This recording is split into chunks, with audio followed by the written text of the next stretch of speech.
Mac Power Users, episode 595, The Poetic Mike Vardy.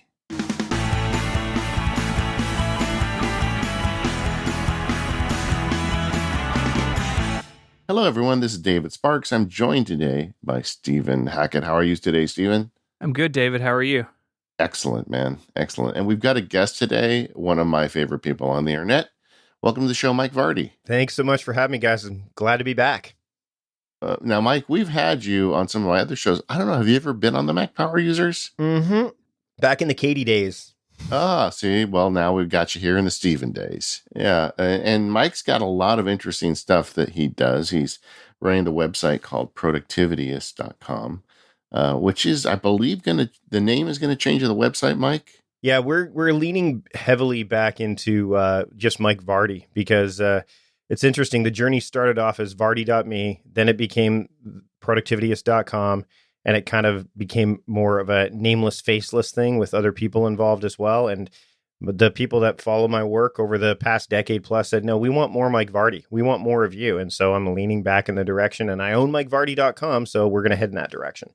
Good for you, man. So it's productivityist.com, but MikeVardy.com will also get you there. Or will it get you there now? Is it It'll already get you there now. Yep, it'll get you there now. Good. And then Mike's got an excellent podcast called the Productivityist Podcast, which is also changing names to a productive conversation. And that's going to be a good one too. So, but in addition to being a very clever fellow who's helping people become more productive, Mike is also a first order Apple nerd and has a lot of thoughts on Apple tech and has been using it to get his work done for a long time. So we're looking forward to having you in today, Mike, to pick your brain on a few things. Awesome. I'm looking forward to it, especially since things have changed a lot since the last time I was on. And even since the last time I saw you, Stephen, back when we're back at Macworld many, many moons ago at the Chieftain, I think it was. It was like a decade ago. It's very upsetting.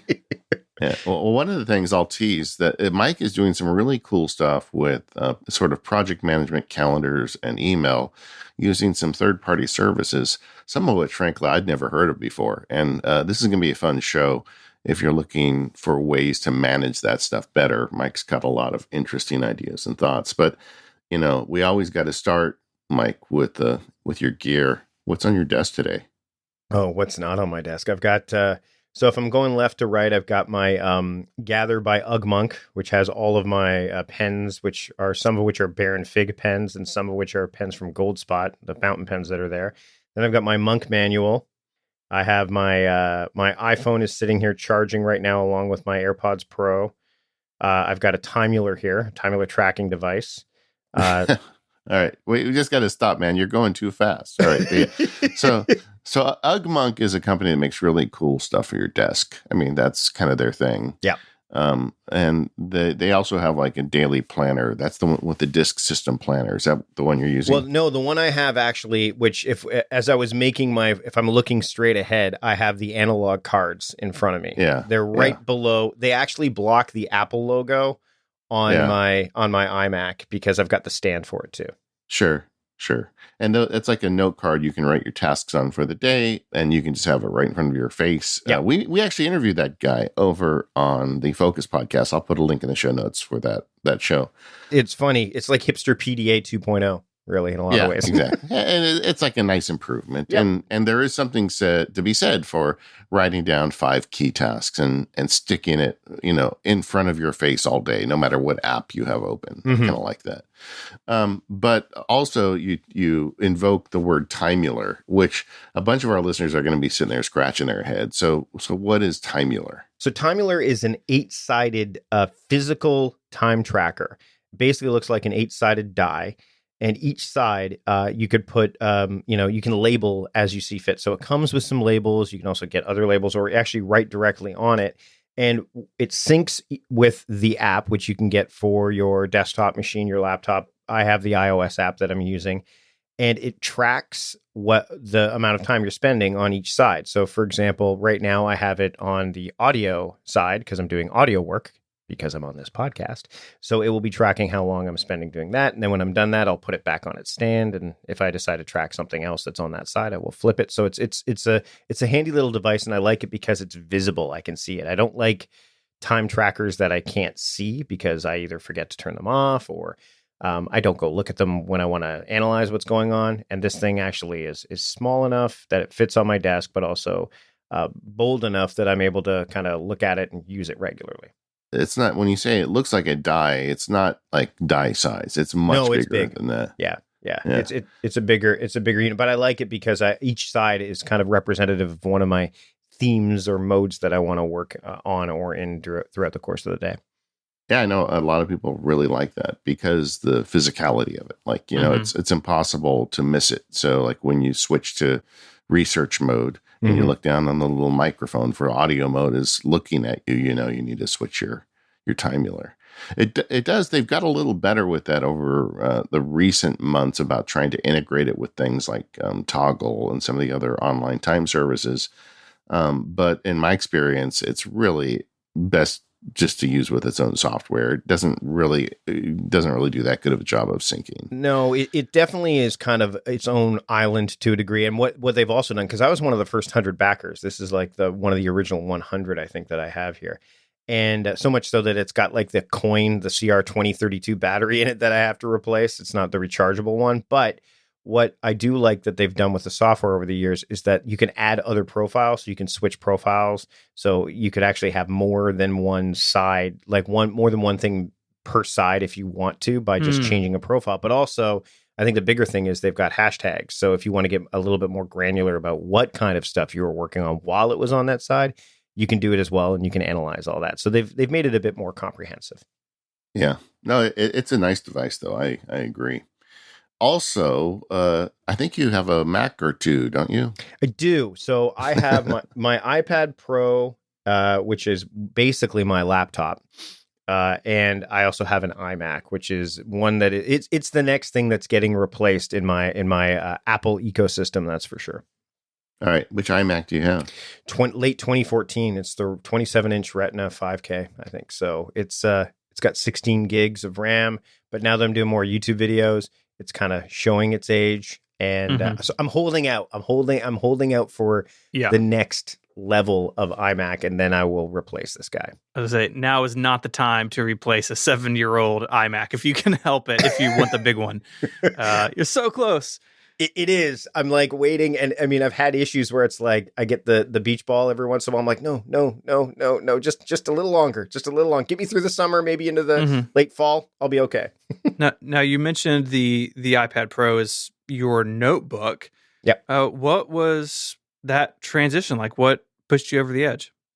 Well, I think the reason is the bang for the buck that you get out of a desktop versus a laptop. I did have a MacBook Pro for quite a while.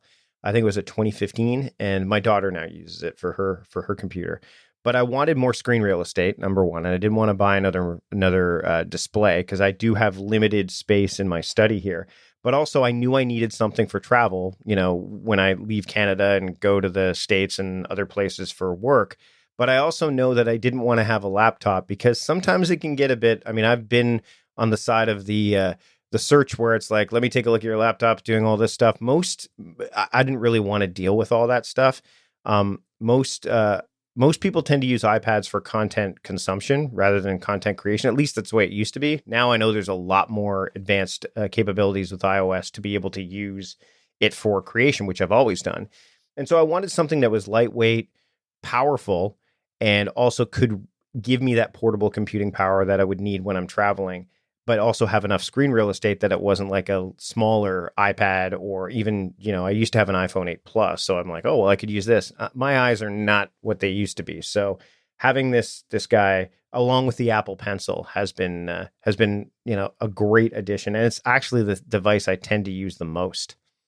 That's cool. I mean, that you're getting by with it. What's the type of work you do on the iPad versus the iMac? Mainly writing, a lot of writing on there. I use drafts on there.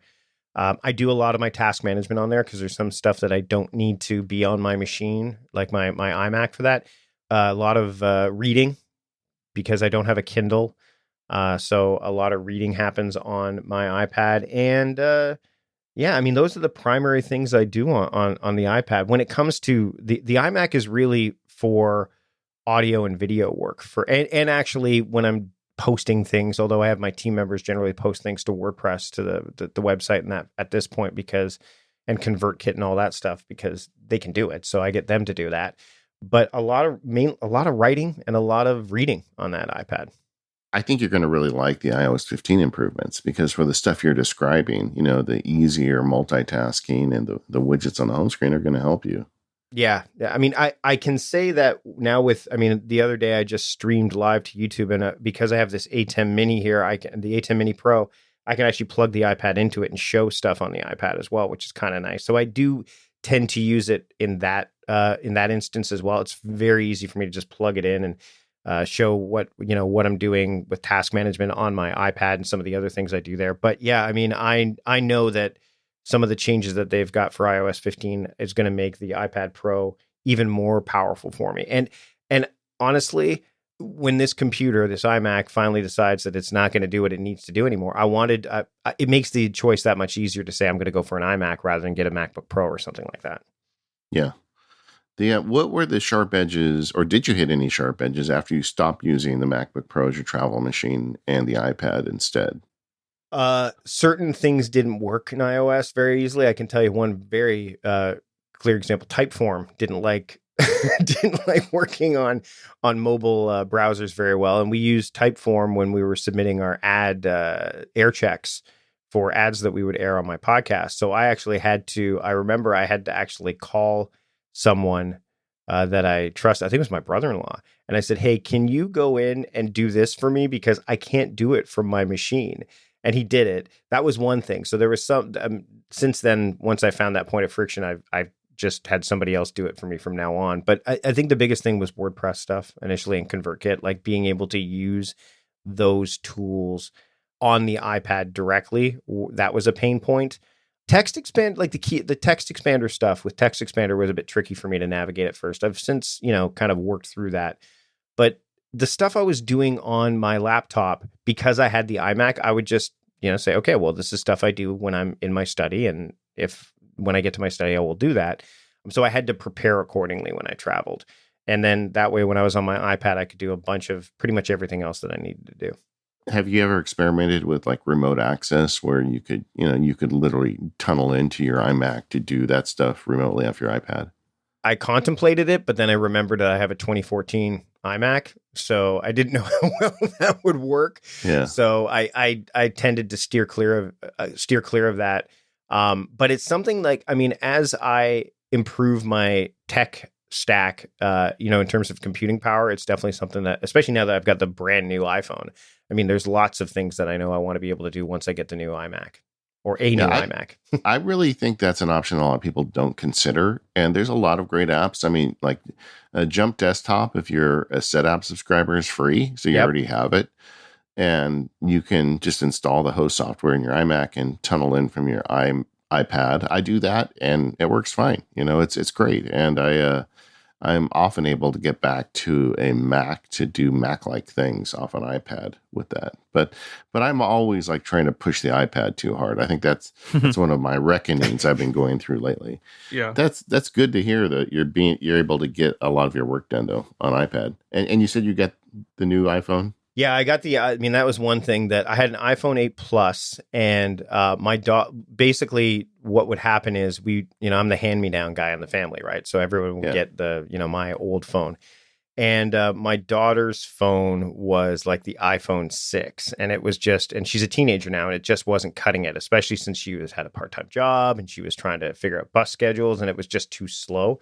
So, of course, I perked up and said, well, time for new iPhones. And my wife's like, oh, great. So we know what you're going for. And I did. I got the iPhone 12 Pro Pacific Blue Edition. And I love it. I didn't go for, that was the longest I had been between, new iPhones is the 8 Plus. It was the largest margin. And my daughter has my 8 Plus now, and she likes it. But and my wife just got I think it was the SE. Like, she didn't really need anything crazy because we just upped our contracts, and she just got the SE. I took a photo. My kids got me, the White Vision from WandaVision. They got me that Funko Pop, but they got me the glow in the dark edition. Okay. So I had to go, and I left the Funko Pop in the sun, and then went to take a picture of it in a dark room. And I took the photo with the iPhone Pro, and it looks amazing. Like the photo quality was stunning in complete darkness with this glow in the dark vision.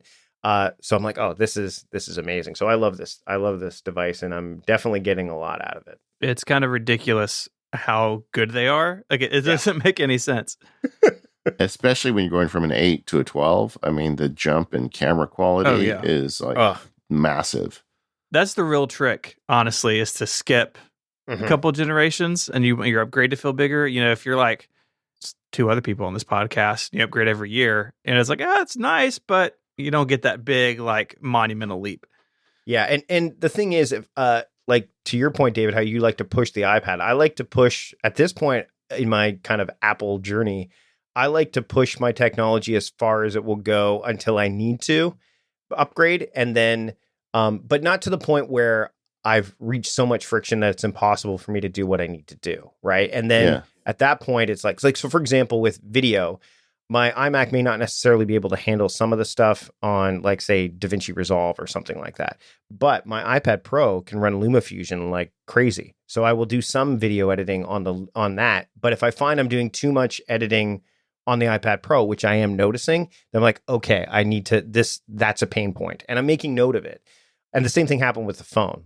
And my daughter loves the iPhone 8 Plus because now she's got portrait mode, which she didn't have before with photos. So she's thinking this is amazing. Meanwhile, I mean, I showed her the photo of white vision glowing in the dark. She goes, that's like, how did you get that photo? I'm like, I went into the closet with the device, took the photo.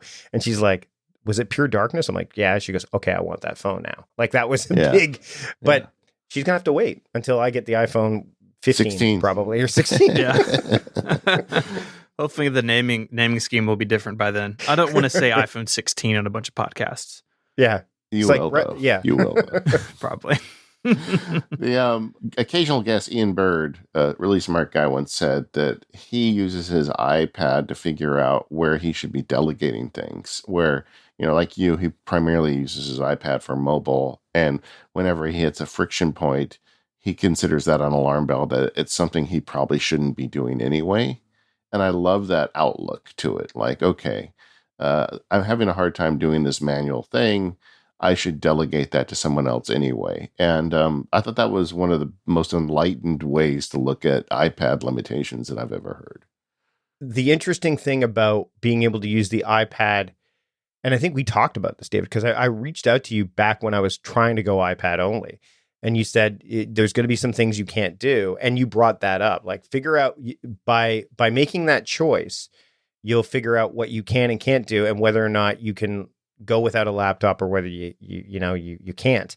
And I figured out pretty quickly that I could, because it forced me to delegate some stuff that I may not have considered delegating, or and again, this lends right into the productivity stuff that I talk about, or things that I wasn't delegating that I should be, because those things were easier for me to do, and the harder, more, impactful stuff that only I could do, I was avoiding just to do some of this, quote, busy work, or this stuff that I could very easily delegate. That's the dream, baby. Yep. I'm excited for when I get this new machine. I'm excited because I'll be able to do more with it, but I'm also hesitant because I'm like, well, maybe there's some things I shouldn't be doing at all that this machine, that I will be able to do. So I have to keep that in check as well. Well, going from a 2014 iMac to an Apple Silicon M1X, I guess that's what they think they're going to call it now. That is going to be like going from an iPhone 2 to an iPhone 12. I mean, it is going to be a jump, brother. You're in for some good times. But isn't it amazing that, the stuff you can do still on an older, Apple would get a bad rap for a while. I mean, and I used to work at an Apple reseller, and people would say, oh man, I have to, replace these machines often. And I'm like, I think even to this day, the technology for the best, for lack of better term, it can last. Like, it depends on my wife's a great example. She actually has the new MacBook Air, and I had, tech envy because she needed a machine. And the fact it was like lightning fast opening, all that stuff. And I know we talked about it, David, privately. I was like, I want this machine. And I thought, no, this is not the machine I want. It's good that she's got a new machine, but it's amazing how that I can still do a lot of what I need to do on a machine that's almost 7 years old. Yeah, Apple's really done a good job of that. And if your machine's got an SSD in it, or it has a hard drive and you can have an SSD put in it, it really is astounding. You can get to a point where your hardware is still running, but you're left behind by Mac OS releases, and Monterey moves up the system requirements. It'll drop a lot of machines, but it really is saying something, especially on the iMac or like the Mac Mini, like a desktop machine that is not in a backpack, not being slung through airports. They can just run and run and run. Yeah. Yeah. I mean, my daughter has my 2015 MacBook Pro, which I couldn't use all that much anymore, which is weird because it didn't have some of the power that I was using, which surprised me. And I think she's gonna get more out of it because the machine she was using before that was a 2011 MacBook Air that we finally offloaded earlier this year. We sold, and we were still able to offload it for I think it was like $200. Yeah, up until the M1 Apple MacBook Air, my wife was using a 10-year-old laptop, and she really wasn't complaining that much. It's pretty staggering to me. Yeah. And one of the things that I actually found, you mentioned SetApp, which I use as well. When my wife got her new MacBook Air, I said, what if we just installed SetApp on your machine and just use, and she's been doing that. A lot of the stuff she could use, so she went with a clean install because it was a brand new machine, and she just used SetApp, and pretty much everything that she's using on there is a SetApp app. So that's another thing too, is like the software, some of the stuff that they're doing, you can actually get by with just doing for me, I'm almost looking at that too. Like, do I need everything that's on this one right now, right out of the box, or can I do a fresh install and just try to get by or use what SetApp offers and see how far that takes me? That'll be an interesting experiment I might try. This episode of Mac Power Users is brought to you by 1Password. 1Password is the tool I trust to keep my stuff secure. Why do you ask? Because it's what keeps my passwords secure. Everything from Twitter and Instagram and other social media accounts to things like my email, my login to my various bank accounts, on and on. All of it is in 1Password. And with 1Password for families, I can share that with my wife, Mary, really easily. 1Password for families starts at $4.99 per family of 5 per month. You can try it free for 14 days at onepassword.com/MPU. But I got to tell y'all, it really is fantastic to be able to share these logins and secure notes and everything else with family members. And it can be more than just a spouse or a partner. If you have parents or children, you can set up different vaults. And so you can really control who sees what. And as the family manager, you can manage it all on the web with onepassword.com and its excellent user management tools. So once again, that's onepassword.com/MPU. Go there now for a 14-day trial. When you sign up, you'll get 20% off. That's onepassword.com/MPU. So Mike, you mentioned earlier that you are working with a team. I'd love to hear some about that and how you handle team communication. So we used to use Slack a lot, and it was mainly because it was the devil you knew to a degree, right? Like people knew what it was like. And my team is distributed. I have my podcast producers in Europe. Two of my assistants are in the Philippines, and then I have another assistant that was in the US. I now have an assistant that's local, which makes it, a little bit easier. But Slack was the thing that everybody kind of knew. But the problem is that it's still somewhat disconnected. Like you can create integrations with Slack that can connect to your different task management tools and all that stuff. But when I was approached a couple of years ago by a company who wanted to advertise on my podcast named Front, I was really intrigued because Front app, which is what we use for our email and our communication now for anything that's related to, productivity-based stuff, it's been amazing because what we can do is we can have all of the email accounts associated with the company in Front. I can give access to multiple people to those accounts and they work out of Front. So everything is happening in Front. They're not going to Gmail or Google Apps or any of these other mail apps. And if I get an email sent to me that I don't want to deal with, instead of me forwarding it to them or adding it to ClickUp, which is what we use for task management, I can just assign it to them in front, and it shows up in their assigned area in front. So if I get an email sent to askmike@productivityist.com, and it's somebody that wants to, like buy a link post or be a guest or something like that, I don't deal with those emails. So I just assign them to one of the teammates, and boom, they get it. Plus, we can have conversations about that email inside of the discussion area with that email attached, but it doesn't show up as part of the email in line. So it's a private discussion. We can create other discussions around it. And plus, if we decide that an email needs to go into ClickUp, there's ClickUp integration built in. So we could do that. Our calendar is built in there too. Front's got calendar integration. So we've kind of gone all in on Front and have left Slack in the dust when it comes to team communication. Plus, the other thing, and I forgot to mention this, is I can attach my social media accounts to it as well. So I can see any mentions that Productivityist or Mike Vardy gets on Twitter or anything like that. So it's really become like this communications hub, and it kind of bridges the gap that I think is missing between email management and task and project management. Because the old way I used to do it was I would take an email, oh, this is a task, I need to put it into my task management app. I don't necessarily need to do that with every single email now, because number one, I don't want it to overwhelm my project management tool or my task management tool.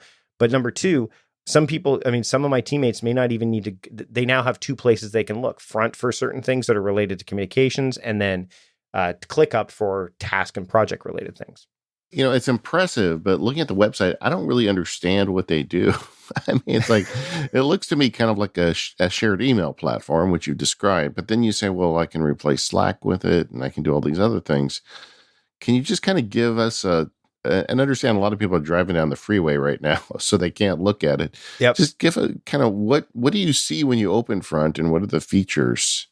So when you open it up, it does kind of look like an email application, because that's their primary, right? So you get the sidebar that has it has the email accounts listed. So if I'm looking at it right now, I have all of my email accounts that are listed for myself in the upper left-hand column. And then in the lower left-hand column, it's all the team inboxes that they call. So I have my hello email there, my podcast one, and I can see all of them. But I don't, and then there's below that is what's called assigned conversations. So that's where you can assign conversations to your teammates, and I can see all of them there. So I can see Vanessa, I can see Aza, I can see Jay, and any conversations that are assigned there. And I can generally not look at those if I don't want to. I can go into them and look every once in a while and see, are they making progress with those conversations? Plus, I get notifications if there's a discussion that I need to deal with. I see anything that's assigned to me in my left-hand side. So if somebody gets an email to the podcast email, let's say, and they need me to look at it, they can just assign it to me. And then it shows up in my assigned to me box here, and I can look at it and then decide what I'm going to do with it. I can add a comment, because in the right-hand pane, it shows the email, but also I can add a comment. I can tag someone in it and say, yes, I'd like to have this person as a guest. And I mentioned the person that, and I can assign it back to them, and they can take care of it.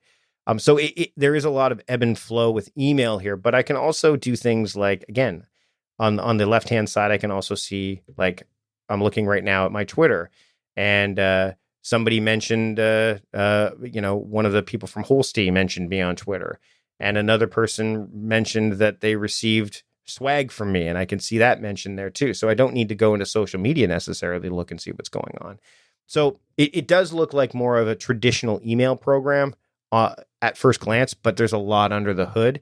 And that's probably why, it's one of those things that you kind of need to dive into it. And I've grown with it too. So as I've used it initially for email, I've added more to it. And by doing that, like by learning about discussions and learning about social media, I've been able to remove some of those other tools that were in our stack that we don't need to be using anymore, like Slack, like Hootsuite, or whatever tools we were using for social media. I can kind of look at them in one dashboard, which is what Front gives me. And is it web-based? Is it Mac? Is it mobile? It's web-based. Okay. And there is an iOS app, so I look at it on iOS as well. But I think I'm leaning more, especially now with productivity, especially, there's a lot of people that I used to get this all the time, like, oh, it's an Apple product, or it's Mac OS only, or it's iOS only, forget it. Like, it was very dismissive. There's people who are so anti-Apple that it became something I was noticing more and more. So I try to find platform agnostic tools as much as possible to work on, especially since when I'm working with a team, they may not necessarily be using Apple products, right? I know 2 of my team members, for example, do not. So this is web-based, but there is also an Android app. There's an iOS app. So I actually spend a lot of time on the iOS app. And then when you run your email out of it, are you attaching your email domains to front, or are you just forwarding them from your system? I mean, yeah. So when you set it up, you add your own. I mean, we use apps. Google Apps is where our emails are hosted, right? Because of you just give your Google credentials in like you normally would for any other email platform, and then it syncs. So if I went to Gmail, I could see all this stuff too. If I went to apps.google.mail or mail.google.com, I could see it as well. So it's not changing your DNS records. It's just forwarding. Nope. It's just forwarding. Well, it's not that expensive. I mean, for people out there thinking about something like this, like a starter edition, if you have a company of 10 or under, is $20 or $19 per person per month.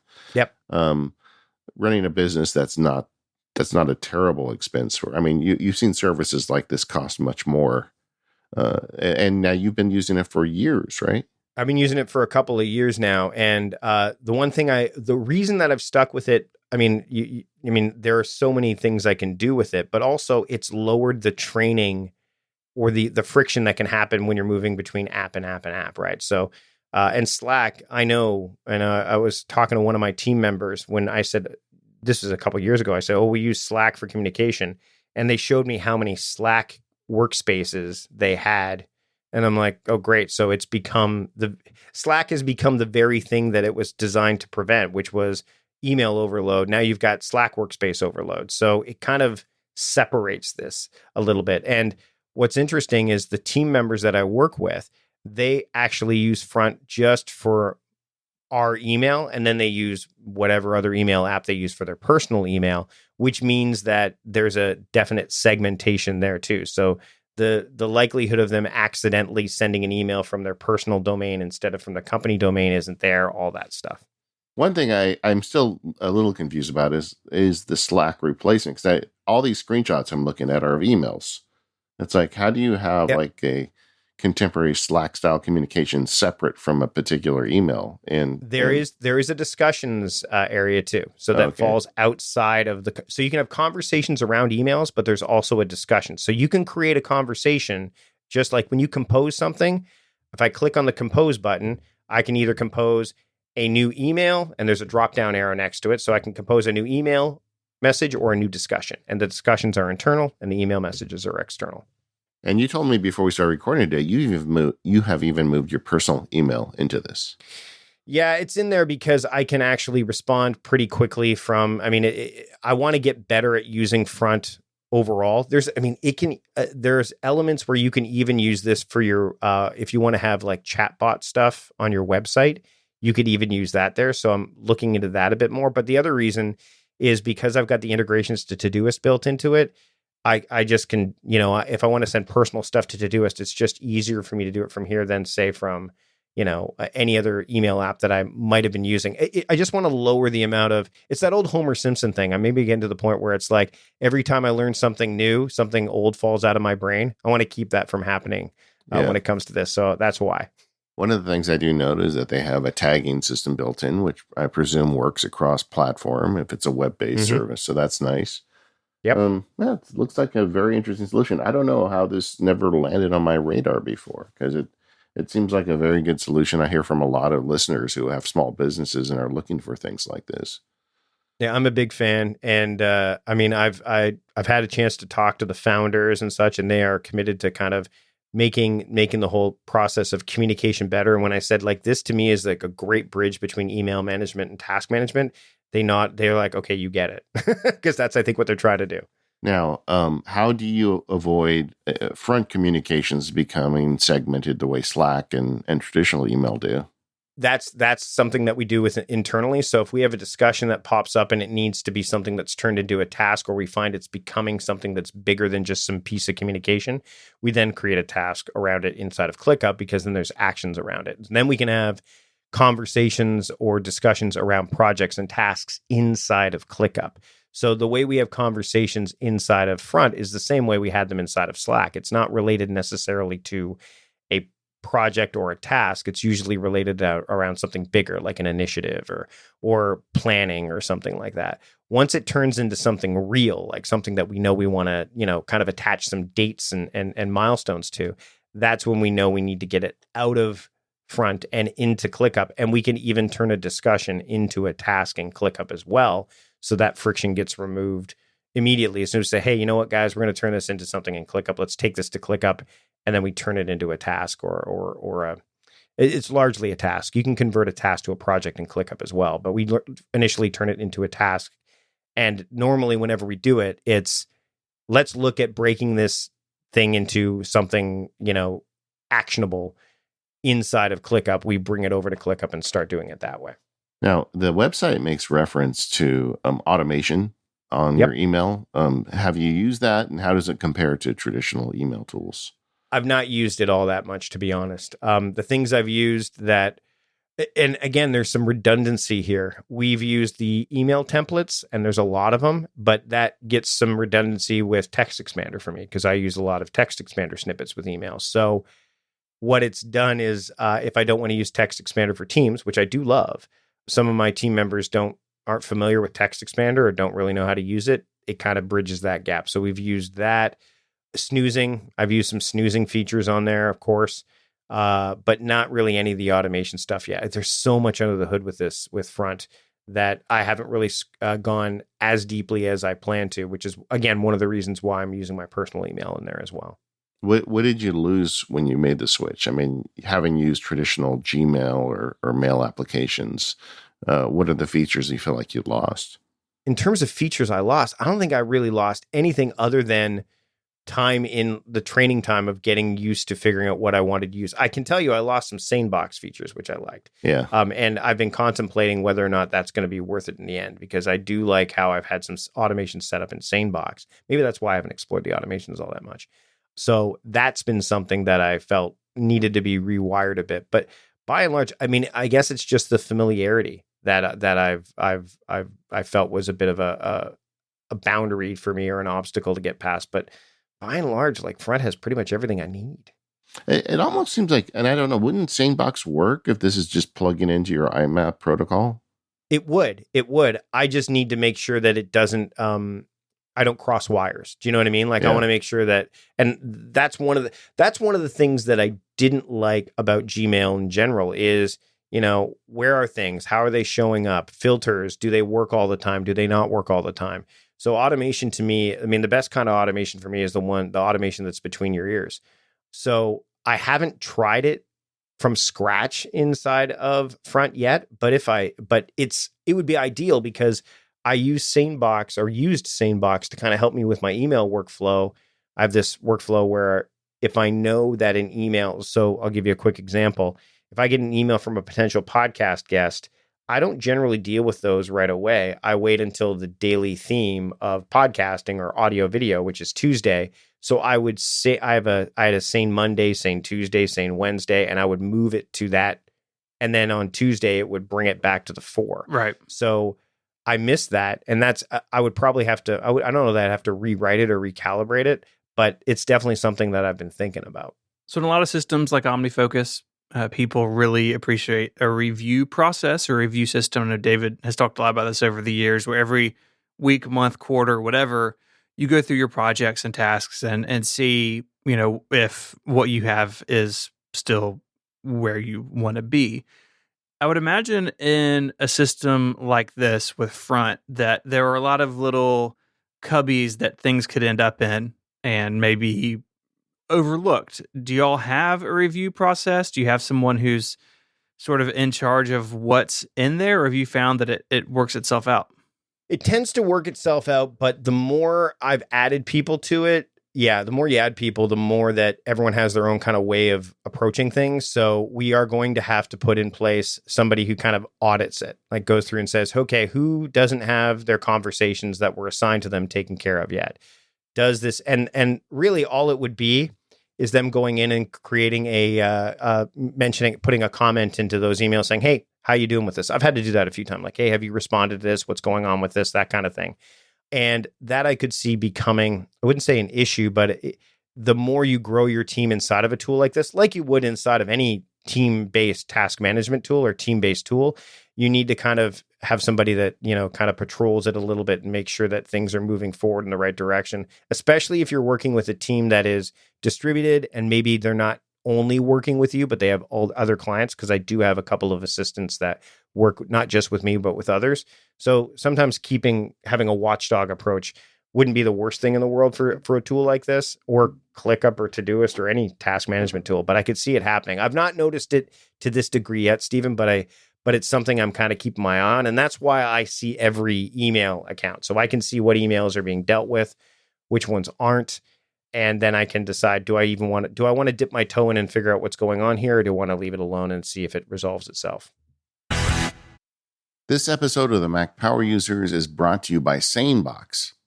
Go to sanebox.com/MPU. Stop drowning in email and get a $25 credit on any plan. SaneBox learns what email is important to you and filters out what isn't, saving you hours. It works with all kinds of email programs and services, so you don't have to have a special app or sign up for some proprietary service.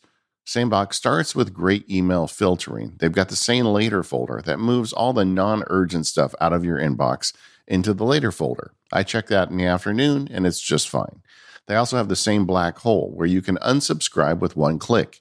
Get an email from someone you never want to hear from again, copy it into the Sane Black Hole, and you won't. There's also a snooze feature, which is great for deferring events until the next business day or the weekend. This is another feature I use all the time, but my favorite feature by far is Sane Reminders. You can blind copy or carbon copy any email you send to sanebox.com. Well, for instance, if you do 1 week at sanebox.com. Now, if you don't receive a reply to that email in 1 week, SaneBox reminds you. I used to have a very complicated process for tracking when I sent an email out to make sure I got a reply. All of that went away with Sane Reminders. Now I just add a Sane Reminder, and SaneBox reminds me if I don't get a reply. It's awesome. And it's more than filtering. You can move attachments to Dropbox or other cloud services, and they've got pricing plans starting as low as $4 a month.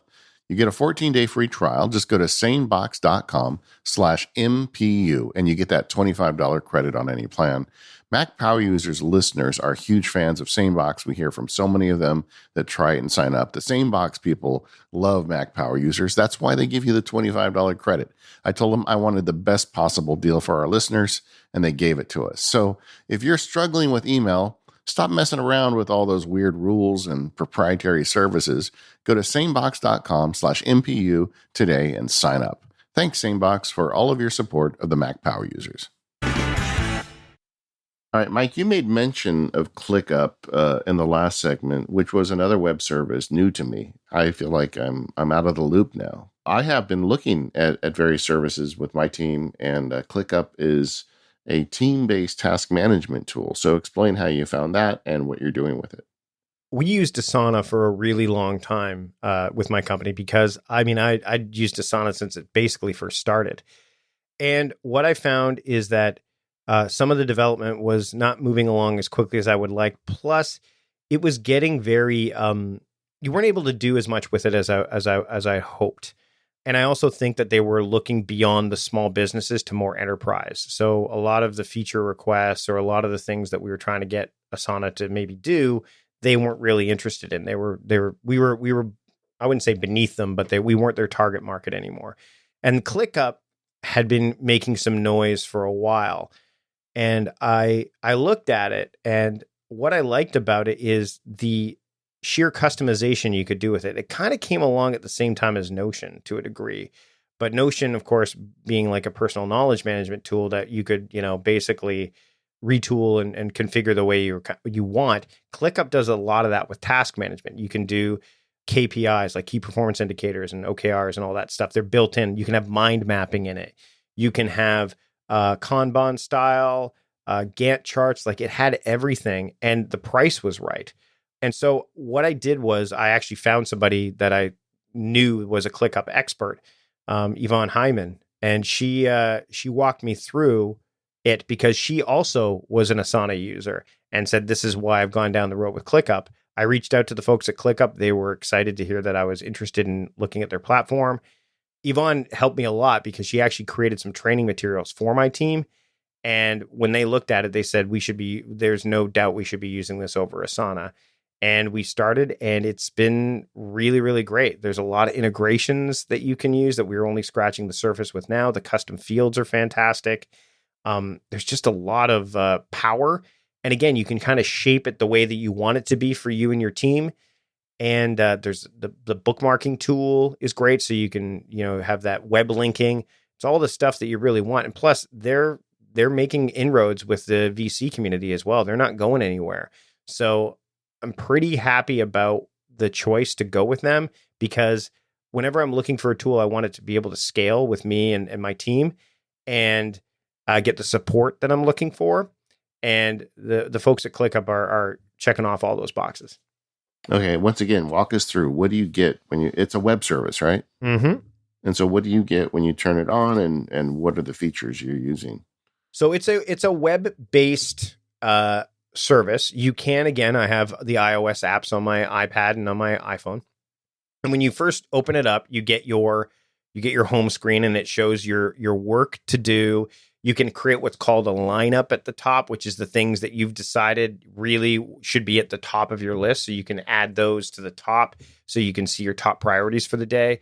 There are tasks that are called trending that you could see on your homepage. So tasks that you've worked on the most. So it's really like there's a lot of robust tracking capabilities there. You could see you can sync your calendar to it if you want. I don't have my calendar synced to it right now, but you could see the work that you have to do, any comments that have been assigned to you, anything you've done, and then anything that you've delegated. So you can actually say, hey, I want to delegate this. And so that way I can keep tabs on, hey, what have I delegated to people? One of the things that you also can do is instead of just checking off a box, you actually have stages. So you can create whatever level of stage or statuses rather. So you can see whatever level of status you want. So if you click on, like, how in OmniFocus and Todoist, you check the box and it completes it, right? Well, in this case, you could have whatever levels of status you want. You could have it's to do, it's you need approval, or maybe it's in progress, or you're waiting on something externally. And then you could mark it as complete. And when it's marked as complete, it goes away. You can have subtasks, attachments. That's what you see in the right-hand pane. The left-hand pane, of course, has all of your tasks. It has any notifications you've received. You can have dashboards as well. So you can create a dashboard to kind of organize your projects. That's not unlike Asana as well. Asana has those. But you can also do things like have templated docs and stuff like that. So you can see like documents that you've put into the tool as well. So if you want to create some kind of, let's say a standard operating procedure or something along those lines, you can have those there and people will be able to see those. And then goals. I like this too. You can actually create goals inside of here. So we've done a few of those. And one of the goals, and you mentioned this off the top, David, is like the migration from Productivityist to MikeVardy.com. We want to have a set of milestones and the goals and how we want to accomplish that. So we can create those goals. You can break them down into those measurable targets, and then you can track your progress in real time. So it's a very robust task management tool, project management tool, and it's great for teams. I mean, in terms of personal use, I don't know that I would use this personally, simply because there's a lot there and it might be overwhelming. But when you're dealing with a distributed team, I think it's going to give tools like Asana and other tools that are in that space, Monday.com, a real run for their money. Have you played with the table tools? Because I think that's one of Notion's big selling points, but it looks like they're putting tables in this app as well. I've not played with those yet, and I'm looking forward to it because I've not used, I've played with tables and Notions, and of course, some people like to use Airtable for that sort of stuff, but the fact that they're bringing it into ClickUp, again, if I can do everything well in one place, then it allows me to really dig deep and make things happen and be productive and have less friction. So I haven't looked at it yet. The main things that we've kind of played with is so the podcast is where we've primarily been focusing our efforts on as we've migrated things from Asana over. And that's been really, really interesting. My producer loves it because we can see what ads are there. We can insert the ad copy, the audiograms, all that stuff in this kind of either Kanban style. And that's the other great thing too, is people can look at it the way they want. So if you want to look at it in list view, you can. If you want to look at it in Kanban view, you can. But no one person needs to look at things the same way, which I also like, because then it lets my teammates work the way they want to work, so they can work kind of subjectively on the things that we want to do objectively. Yeah, thanks a lot for this, Mike. This is another rabbit hole I need to go down, because I'm in the process I'm using a combination of Basecamp and an Airtable, and it's just not a good solution for my team members to have them jumping around in different apps, and they have different levels of comfort with them. I feel like I need to land on one thing that everybody can be in, and now I've got to investigate this. So thanks for that. And I would say the best, like, Yvonne is a fantastic resource for this. She has a YouTube channel it's called Ask Evie, and she goes over ClickUp. If you nerd out about Apple stuff and you want to have that same level of nerdery around ClickUp, Yvonne is your gal. Okay. Well, that's good to know. And once again, this is not break the bank expensive. I think it's $5 per team member, if I'm looking at this right. So per month. It's not trivial to spend, that kind of money every year, but on a business, it's not, it's a totally legitimate expense. Looking at this versus Notion, did you look at the other options when you decided on this, or did you just immediately? I don't really like Notion for task and project management. I just don't feel that that's what it was designed to do. I know you can make it work that way, but I don't want to put the time and effort into doing that. I would rather, people try to do that with Evernote, when Evernote was like, the tool that people really wanted to stretch and see how much they could get out of it. I wanted a tool that could do a lot of it out of the box. And while Notion has its devotees, and I think that they're doing some amazing stuff where, with that space, I don't like, whenever anyone says, oh, I do project management or task management in Notion, I always kind of bristle a bit, because I don't think that it's the best tool for that. So I didn't even actually consider Notion for project or task management. I was looking at tools like, some people really like Trello, but I didn't really want to go down that pathway, because again, the views are very static. You don't really get a lot of options. We were contemplating sticking with Asana, but we just didn't feel that the support was there for businesses of our size any longer. I even looked at Todoist, because I use Todoist for my personal task management, but I just don't think it scales as well for larger teams.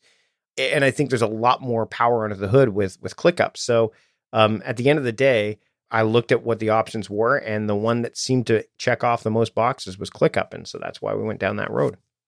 And then you've got team members in here. Does ClickUp have the ability to limit access by team member to which pages or tables or whatever? You can do that. You can have guests as well, too. So that you can really, like, guests could be invited to very specific spaces, or team members can be removed from other spaces that you don't want them in.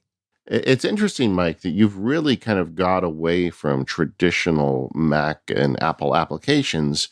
And you had said earlier, part of it's your business. Folks want to hear about apps they can use on their PCs too. But are there any other reasons why you've kind of gone down the web route on this stuff? Not really. That was the big reason. I love using tools that more people can use. And I wanted to, and I think maybe as I wanted to distance myself a bit from the Apple productivity space to a degree, because first off, there's some people that do amazing work in that space. The Suite Setup is one. You do great work on that as well, obviously. But I think that I wanted to appeal to a wider group. But I also think that in some instances, the tools there's a lot of innovation going on in third-party development web-wise that wasn't happening before. Like the same kind of stuff that we were seeing inside of the Apple ecosystem, where third-party developers were really, taking things to that level, to the point where, we were seeing third-party developers get, their apps, Apple's going, hey, we would like to do this too. Would you like to, be part of that? Like Shortcuts, I think, was an example of that, right? Where they adopted that. And Launch Center Pro was another one that was fantastic. I still use that, or I used to use it until it was no longer really a viable option. So I think that's the primary reason, is just I wanted tools that more of my team could use without that friction there. But when it comes to my own stuff, I have to tell you, I'm using LumaFusion on my iPad for YouTube videos, but I'm using iMovie right now on my Mac because number one, it can handle it, but number two, it's familiar. I use Drafts for writing; it's where all my writing goes initially, and that's an iOS. That's an iOS and Mac only, really, at this point. So I have expanded my horizons a bit, but if someone was to say, "Oh, you should get a an Android tablet," I would be like, "What are you talking about? We don't want that." So you mentioned Todoist for your personal tasks. That's where I am as well.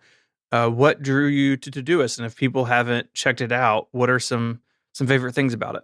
Well, Todoist has that Apple esque kind of UI to it to me. Like it was the one that felt the most Apple centric. I mean, I used to use OmniFocus and things, and I still love what OmniFocus is doing, and even the Cultured Code folks as well.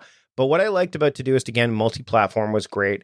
I did love the fact that the labeling was fantastic. The ability to share projects was really important to me, because I do use it with coaching clients, like some coaching clients that want to start using a to-do list app. That's where we go. We don't use, if they use ClickUp or Asana, I can help them with it, or any of those other tools. But I will actually work with them instead of communicating via email or anything like that. We actually communicate inside of Todoist. I love the fact, some of the interesting things is you can record audio as attachments to comments and tasks. So when I'm working with a client, instead of just leaving a comment, I can say, hey, so-and-so, just want to check in, see how things are going. And they get to hear my voice, and then I'm showing a feature of Todoist, but they're also kind of happy that they hear from me. Another feature I love is the favorites. So you can actually set up your sidebar in the way that you want to work. So I don't look at the today view very often, Stephen. I start with one of the other custom views I've created based on filters, which is another feature I really love, is the ability to create custom filters that I can say, oh, today's Monday. What's Monday's focus? I can click on that favorite filter and I can see what I should be focusing on today. And then finally, one that I think some people, and I know that we've seen this in OmniFocus too with perspectives, is the ability, location-based stuff in Todoist is fantastic. Like it's worked right out of the box. So if I want to pick up a bottle of scotch that I found online that I really am interested in, I can, instead of saying I want to pick it up on Tuesday, I can say, can you remind me when I'm close to, the liquor store that I want to see whether or not I can pick up this bottle of scotch. I won't get a reminder on a day. I'll get a reminder at a location, either when I arrive or just after I leave. So before I get too far away. So I like all those. I mean, but it's a simple, clean interface that I think is really, really important. Are you doing anything with web automation in Todoist? That's one thing that drew me to it, is I could have Zapier keeping an eye out for things on the web and then adding to my tasks list automatically. A little bit. I know that Obsidian and Todoist have a nice little integration that Mike Schmitz introduced me to, and I thought that was rather compelling. So I'm playing more with automation in Todoist than with, say, some of the other tools because it's cleaner. So I haven't really played too much with the one you're mentioning. I haven't really done too much with, but I mean, I do have a Zapier account that I love kind of tapping into with other tools and connecting the dots. I'm trying to think of which ones are the ones that I kind of am enamored with. I can't think of any offhand that kind of, because again, I spend more time in ClickUp than in Todoist, to be honest, at this point, because the personal tasks are there. But I have played a bit with the automation, and I think that, again, this is one of the advantages of the web stuff, right? Like, you can find things and quickly tether them. Obsidian would be the great example. I can capture stuff in Obsidian, and then, I can have that two-way street happening with Todoist as well, which I find rather fascinating.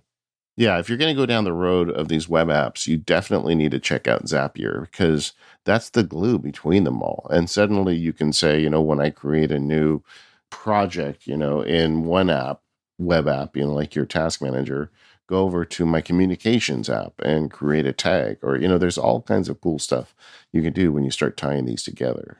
Well, and the other thing is, I would say where automations kick in for me is using Siri on my phone. Like add such and such to Todoist, and it knows what to do, right? So those shortcut, like those things there have been really helpful too. So, because I do love, and I know, David, you're a fan of this too, I love dictation. I love using my voice because I can get a lot more done quickly with my voice. So hopefully I don't wake it up right now. It's sitting next to me, but I will use my voice to get some of that stuff to happen. And I think that's a form of automation that I use probably more than any other, is just that level of leveraging the iOS devices for stuff like that.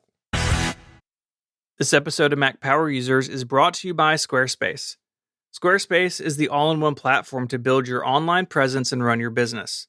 From websites and online stores to marketing tools and analytics, they have everything you need to build a website. You get cutting-edge design and world-class engineering.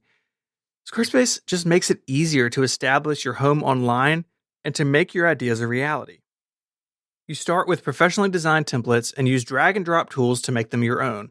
You can customize the look and feel, the settings, the products you have on sale, everything with just a few clicks. And of course, all Squarespace websites are optimized for mobile. Your content just automatically adjusts so it looks great on any and every device. You also get free unlimited hosting, top-of-the-line security, and dependable resources to help you succeed. There's nothing to patch, nothing to upgrade. You have 24/7 customer support just waiting to help you. You have a system to easily grab a unique domain name, and they have all the tools you need for SEO and email marketing as well. I can't say enough good things about Squarespace. It really is as easy to use as drag and drop. In a way, there's something very Mac-like about Squarespace. You just drop in a photo and it knows what size it should be, and it knows how the layout should change. You don't have to worry about those details. You can focus on your content.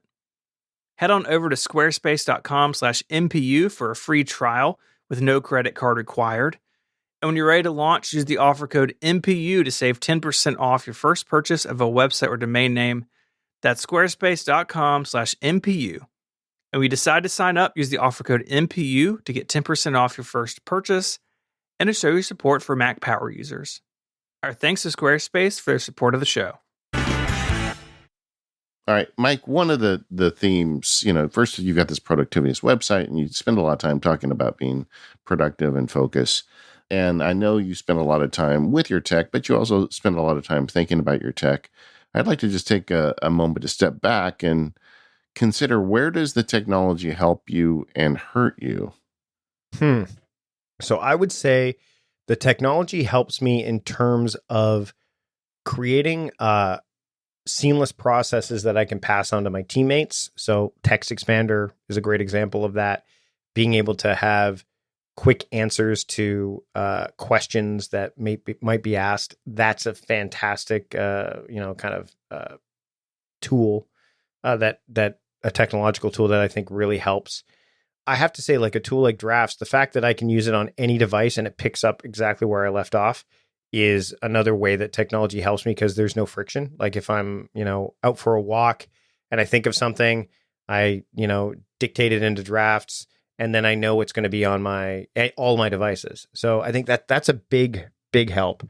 And then again, like the Timular, like tracking, I can see that's not only telling me where my time is going, but if I need to make any alterations to things like, what are my daily themes? Am I living up to them? Things like that. Journaling tools that are technologically based. I mean, I wouldn't be keeping, I'll tell you up front, I don't think I've ever said this, but if it wasn't for digital journaling apps, I would not be keeping a journal, because by the end of the day, I would be too tired to write things out. So the fact that I can record it using, my voice and have it show up on a screen.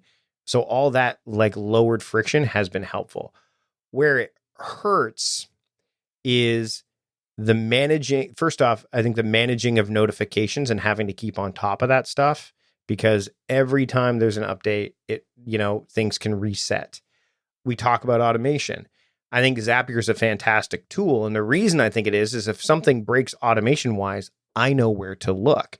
Whereas if there's other automation set up, and let's say one app, and this used to happen a lot with Evernote, they would, make an adjustment, all of a sudden it would break the automations. Then you're spending time, kind of figuring out where things broke. I think that's where it can hinder you or hurt, but having the awareness of both, where it helps and where it hurts, really can help you stay productive and then mitigate any of the problems going forward. So I know that, when, like if I want to put my phone in do not disturb mode, I can say, hey, put this in do not disturb mode, because one time it the phone rang when I was on a call, I can say, hey, Siri, put this in do not disturb mode, and it would, right? So things like that, I think is where those lines, and those lines are very, they can be blurred, but by and large, I'd say that's where I feel those lie for me. Yeah, I mean, you just got to keep your head screwed on. Yep. The technology is a big help, but just whenever it becomes a distraction is when you need to step away. Yep. And I know that a distraction, if left unchecked, can become a diversion, and diversions are like the rabbit holes, right? Like they're the things that you're like, oh, how did I get here? Where am I now? I mean, I have tools, like mental tools, to bring me back to where I know I should be. But the first thing I try to do is, okay, how did I get here, and how do I make sure I don't go there again? And I don't think enough people do that. I think people just get back to where they were, like, what was I working on? Or let me go check email or something like that to kind of recenter themselves, but they're not really recentering themselves permanent. Like they're not future proofing it.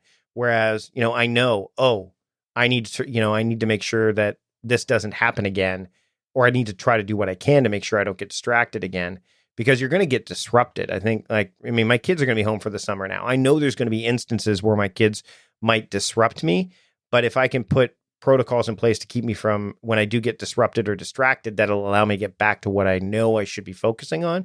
That's the key. And that's I think what gets undervalued and often underutilized when people are, in their work and trying to stay productive. Amen, brother. You're also doing a lot more YouTube these days. Yep. Yeah. I kind of decided that I've done a lot of audio. I mean, my podcast, as of this recording, has over 375 episodes of the Productivityist podcast. And that's just, I remember I've been podcasting for over 10 years. The new podcast, which of course, as you mentioned, is being retitled A Productive Conversation. We have over 6 million downloads as of this. So, audio, I'm covered. I've got episodes ready to go. So I know that that's one area. My written stuff, I've been writing for years too, but video was the area that I always kind of neglected. I would have false starts and stops on my YouTube channel. And I finally decided, you know what? I want to do this mainly because my audience said, we want to see more of you. And I wanted to show stuff rather than always tell it. So for the month of June, I spent the first 3 weeks basically posting short videos every day, with the idea that I knew I wasn't going to do that because that wasn't going to be sustainable, especially if I wanted to make longer videos. So just recently, I actually had a live planning session where I planned my week. And one of the things I said I was going to plan was come up with a decision on what my content strategy was going to look like. And I took it to social media and I asked everybody, and I kind of knew what I wanted to do anyway, and they just validated it. So we're going to be posting 3 times per week to YouTube. I have my son, who is a YouTube expert because he watches YouTube a lot, come on, and he said, you should post every other day, Dad. And I'm like, great. And so I timed it based on when I do other things, like when my email newsletter Attention comes out or when my podcast comes out. And really, to do it every other day, it means Tuesday, Thursday, and Saturday is when I'm going to be posting videos. And I'm enjoying it. I'm enjoying the process of creating. I'm not so concerned about the algorithm and keyword search. I'm doing some due diligence on that part, but I want to keep it fun, because if I can keep it fun, then I can do exactly with YouTube what I did with the podcast, which is be consistent, keep it sustainable, and, help a lot of people along the way and have fun doing it. So what's your tech stack to make all these videos, Mike? So I have a Panasonic Lumix G85. I actually have 2 of them, but I use 2 when I'm doing a live stream. But I have one that's mounted in my just outside my closet with a light behind it. I have a couple of panel lights. One is the Elgato key light, which is one that is front facing right behind my iMac. And then another one are these newer NEWEER panel lights that's in my closet. I have a Rode NT1 USB mic, so it actually plugs into the Lumix camera. But the reason I got that one is it also could be used as a podcasting. You can plug it directly into a USB slot. So by doing that, and this is, again, think future-proofing, when I travel, if I decide that I want a podcast, I now have a microphone I can bring with me that I can podcast with. So that's my primary camera. And then I use, of course, my iPhone along with Filmic Pro to do overhead shots if I want to do an overhead shot of me planning my week or showing off like the Timular or something like that. And then for multicam, I use the A10 Mini Pro, which has 4 inputs and I can have it, go to whatever camera I want. I have a Stream Deck. I think everyone does now, don't they? I have a Stream Deck as well, so I can control a lot of stuff that way. A little small monitor so I can see what's going on. And then in order to stream, I use Ecamm Live for streaming. And in terms of editing videos, I use the LumaFusion on my iPad, and I use iMovie as for right now on my iMac. But I am starting to dabble a little bit with DaVinci Resolve because it's free and it really does do a lot of great stuff. I had looked at Final Cut, and I used to use Final Cut Express back in the day, but I think Apple did kind of stagnate on the Final Cut series stuff. And, I know Adobe Premiere is a big deal, but I didn't want to get locked into the Creative Suite. So that's why I'm looking at DaVinci Resolve. That's kind of all the stuff that I use for my videos.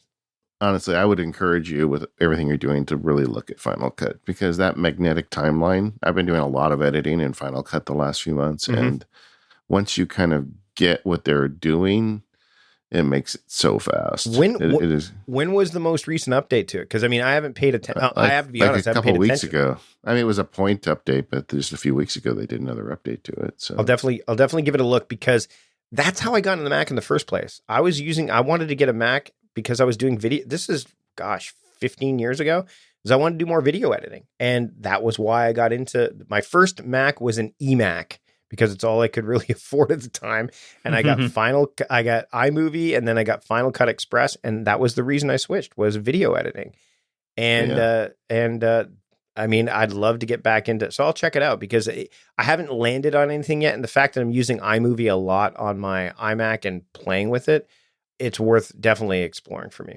Although, because your computer is pretty old, that new M1X computer you buy probably next year is going to it's just going to fly through Final Cut. I think I have the advantage of Apple Silicon when I'm using Final Cut. I don't know if I'd be as gung-ho on it if I was using a 2014 Intel Mac. Well, you know what? I think the other thing is, I'm looking at this YouTube journey as the same as my podcast journey, right? Like when I started doing my podcast, I was editing it myself. I remember when Michael Schechter and I used to do Mics on Mics, and then we did, and Schechter, he ticked me off because he would do the show notes, but he used Terpstra's, one of Terpstra's, Brett Terpstra's short macros, and was able to get the show notes done in 5 minutes. Meanwhile, here I am in GarageBand editing the audio of the show. So I was the guy who edited the audio, and I did that for long enough until I finally found somebody who wanted to do it for me. And by the way, as soon as that happened, this is the one great thing about delegating, is they did it, and they did it better than I did. I never thought I could let that thing go. I let it go. And now as soon as that last producer left, I'm like, I have to find another producer. I don't want to, I know I could do this. I don't want to. Someone else could do it. I think the same thing's going to happen with video. Is I'm doing it all myself right now. And I always want to be able to kind of do it, get my hands dirty. But I'm willing to be patient enough as I learn, get more acquainted with the way iMovie is now. Because when I remember old iMovie from back in the day. The new iMovie, I'm getting more comfortable with it. And that, if that's the case, and I know, then I could very easily see myself editing, because I know what I want to see and what I want my videos to look like. And then who knows, down the line, I could be outsourcing some of that stuff. But I feel this is going to be a lot of the same path that I did with my podcasting. That I think the YouTube journey is going to be very similar. Yeah, no, that makes sense. You're really not getting into this to be a nerd to edit video. You're doing it. The edit part is just kind of added work as a result of the task. Yep. For sure. What are some challenges that you've come across with this new idea for the YouTube channel? I think the biggest thing for me is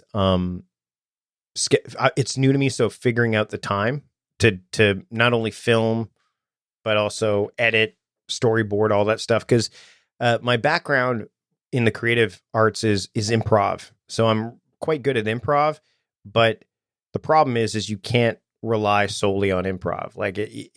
That's not the way the pros work. Whether you're, making videos or giving talks like I do on stage, it'll only get you so far. And then all of a sudden you need to go, oh, you know what? I should probably be rehearsing this a little bit more. So that's been a challenge. I'm actually taking Matt Diavella's master YouTube course right now, because I want to learn from somebody who's not only done it, but done it the way that I kind of want to do it. Another thing, and this is purely mental, Stephen, is it's too late. I've started so late. YouTube's taken off right now. Why should I bother? Like all that stuff, which just is a signal to me when I really think about it that this is just going to be harder work to do. And I'm enjoying the process anyway. And just, keep doing it. Like just keep going, which is why I posted daily initially. I wanted to get the flywheel spinning. And then I think it's just the learning curve. Like, how do I, one of the first videos I shot was called, I wasn't focused. Like my background was completely focused because the Panasonic cameras are notoriously bad at autofocus. And so I was going to toss that video altogether, but instead I kind of rejigged it and made it a bit more creative. But there is an actual app for the Panasonic cameras that allow you to wirelessly connect to your iOS device. So you can actually control it, and I can autofocus just by tapping on my iPad screen. So I'm using that because I don't want to be reaching. I can't reach quite far enough to tap the screen to focus. So the learning curve, I think, is going to be the challenge and will continue to be until, because I want to keep stretching myself. But setting aside the time and then being okay with the slow growth journey, I think has been the biggest challenges, but I'm going to continue to face them because it's the only way I'm going to be able to make this work. Yeah, one of the things that I would encourage people to do if they have third-party cameras is look at the manufacturer's websites. Like, Panasonic has an app. Sony, I just recently discovered, has a really good app to help stabilize video that is free if you own a Sony camera, but I didn't know it was out there. And a lot of these third-party cameras are trying to turn that into a selling point with their cameras. So if you're going to spend the money on a camera, make sure you check out that they may have something. And they seem to always have a Mac app in addition to PC. The user interfaces are almost always ugly. Figuring out how they work seems always a little cryptic, but they do a good job, whatever they were designed to do. Yeah, the Panasonic app is really good. And if you have a Panasonic camera, although I know most people use Sony and Canon because their autofocus is great and all the YouTubers generally talk about those ones. If you have a Panasonic, then get the app because autofocus can be an issue. And again, you don't need to go crazy with, I filmed a lot of stuff on this iPhone. I filmed stuff before on my, my iPhone 8 Plus, but you could I could totally film everything on this iPhone 12 Pro and be fine with it. But there's just something about using like an actual camera that I'm really enjoying. And again, it's not so much about the cameras as it is the lenses. Like you get a good body, but it's the lenses that make a lot of the difference in the world. So, do your research and definitely go to the manufacturer's websites to see which, not only if they have an app, but maybe which camera is the best one for you to use, depending on what you're trying to do. And don't talk to Stephen Hackett because he'll convince you to buy another camera. Hey, that's what I learned. This episode of the Mac Power Users is brought to you by SetApp. More than 200 powerful apps for your Mac. Try it free for a week. Just go to setapp.com. Getting things done is a challenge that everyone struggles with. One way to tackle it is to make sure you have the right tools, and for your computer, that means having the right apps. SetApp is on a mission to help users get more done. With SetApp, there's no more worrying about having to search for apps to solve a problem. SetApp packs over 200 apps for your Mac and iPhone into one. There's an app for almost any task, so you can stay in your flow and finish what you started. So you can think about your tasks, not apps. I've been a SetApp subscriber since they first launched, and I love it. I first signed up for SetApp to get access to some of the big apps, Gemini, Ulysses, MindNote, and Clean My Mac. But over the years, I've really come to rely upon the little apps that show up in SetApp. No matter what problem I'm trying to solve or what utility I'm looking for, there's a good chance it's already in SetApp. Do you want to get more data on your computer? iStat Menus is in there. You want to manage your menu bar? Bartender's in there. You want to make your Mac do cool tricks? Better Touch Tool is in there. They just keep adding applications that I use every day. And not only is it more convenient, it's also a great value because instead of paying hundreds or even thousands of dollars for separate licenses, there's just one flat monthly fee. New apps are added to SetApp regularly. Updates are free, and all apps are full-featured pro versions. When you set up a new Mac, you just log into your SetApp account and start downloading apps. Head over to setapp.com, that's SETAPP.com, to try SetApp for free for a week.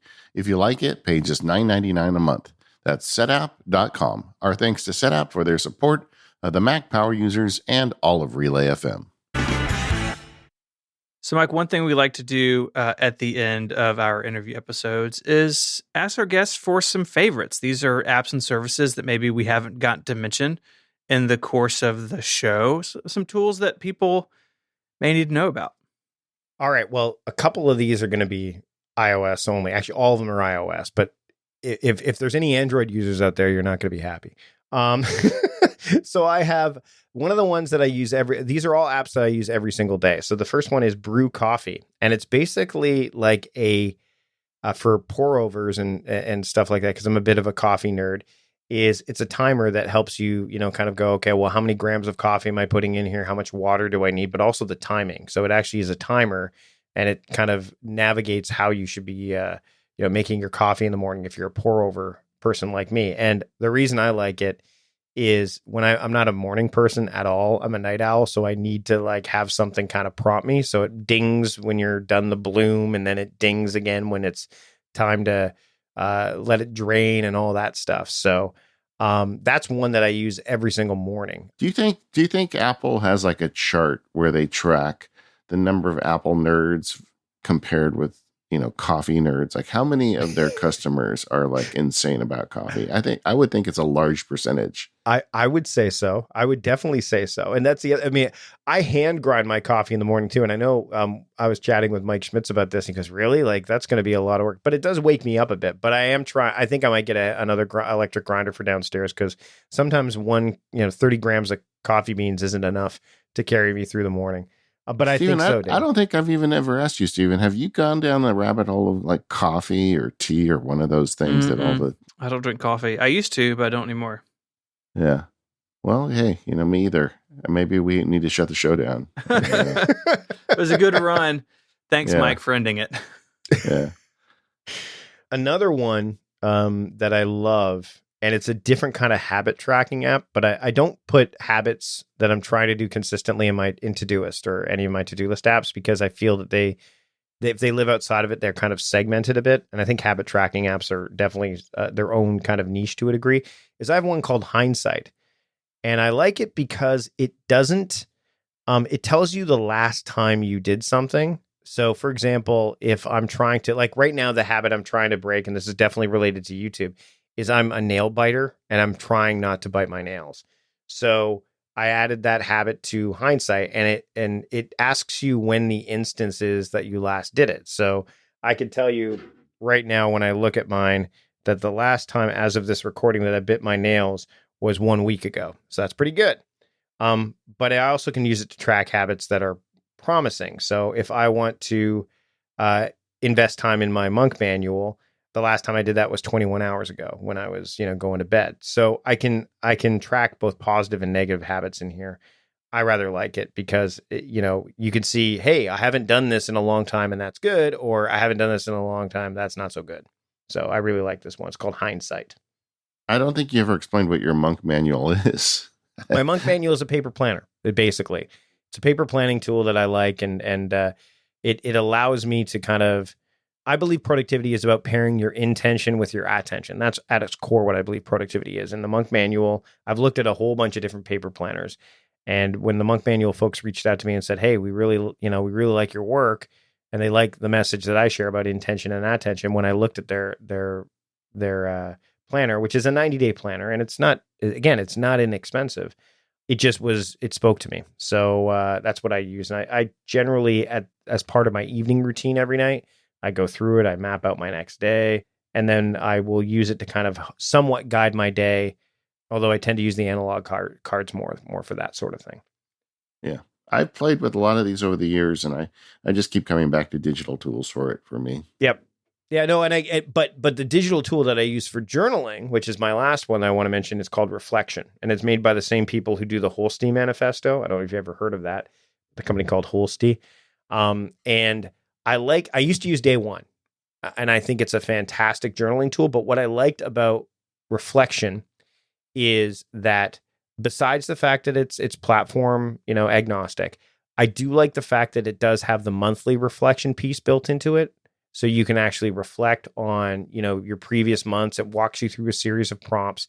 It's a bit more comprehensive, and I really did like that, especially as somebody who's trying to get more people to journal, because I think journaling is one of the most undervalued and kind of underused productivity hacks or tools that are out there.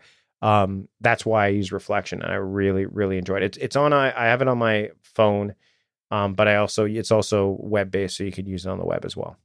Do you know if it is end-to-end encrypted? You know what? I don't know offhand. I don't know. That's worth checking out. I do not know. Yeah, I do think encryption is really important for a digital planner. In fact, that's one of the saving graces of day one getting purchased, is because here it is. Your account is only accessible by you with SSL. With SSL, your entries are protected in transit, and on our database, your entries are encrypted at storage. That's what it says. It sounds like that's end-to-end, but it's funny they didn't say end-to-end. They didn't say end-to-end, though. Because end-to-end means encrypted in transit and at rest, but they didn't say it. That's odd. But anyway, but yeah, I mean, that's one of the saving graces of day one being purchased, because everything is end-to-end. You're still safe, Yep. Well, I that's good to know that there are other apps out there for this. And I agree with you. One of our very first shows after the Steven era began was a whole show on day one, because I think we both are big believers in journaling, whether it be digital or with a paper planner or whatever it is that floats your boat. It's a great way to kind of hold it together if you stop and pay attention to yourself once a day.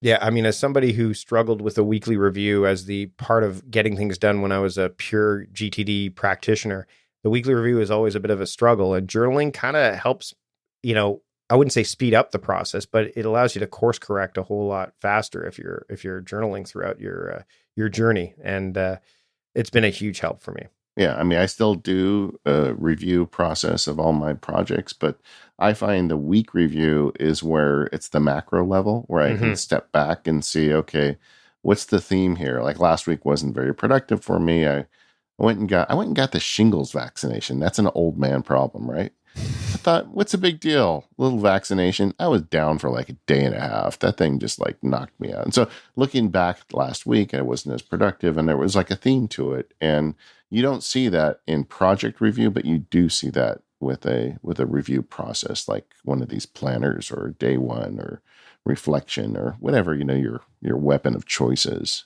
I've always said that if the calendar offers the directory of your days and the to-do list offers the details of your days, then the journal tells the story of your life. That's kind of the way I look at it. Mike, you're so poetic. You're so poetic. All right. Well, either way, I continue to be impressed with the work you put out in the world, Mike Vardy. Gang, I recommend you head over to productivityist.com or mikevardy.com. Both are going to get you to Mike's excellent content. Mike does videos. He's got newsletters. He's got a lot of help for people who are trying to like pull it together, and very common sense advice is what I love about you, Mike.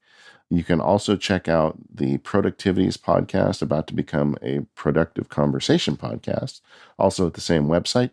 Anywhere else people should go to check you out, Mike? No, I'm on social media as Productivityist or at Mike Vardy. You'll find me, Instagram, Twitter, all that fun stuff. Before we go, I want to let people know about another show here on Relay FM, and that is Roboism by our friends Alex and Kathy. They explore how things like artificial intelligence, machine learning, and digital assistants are affecting our culture, explore the humanity behind the bots that are quickly becoming a part of everyday life. You can find it wherever you get your podcast, or visit relay.fm/roboism. Yeah, I'll second that. Roboism is a great show, and we are the Mac Power Users. You can find us over at relay.fm/MPU. You can find the forums at talk.macpowerusers.com. Thank you to our sponsors today. That's our friends at 1Password, SaneBox, Squarespace, and SetUp. Well, look at that. SetUp's a sponsor. They came out in editorial content today, too. Good for them. Anyway, we're the Mac Power Users. We'll see you next week. Thanks for listening.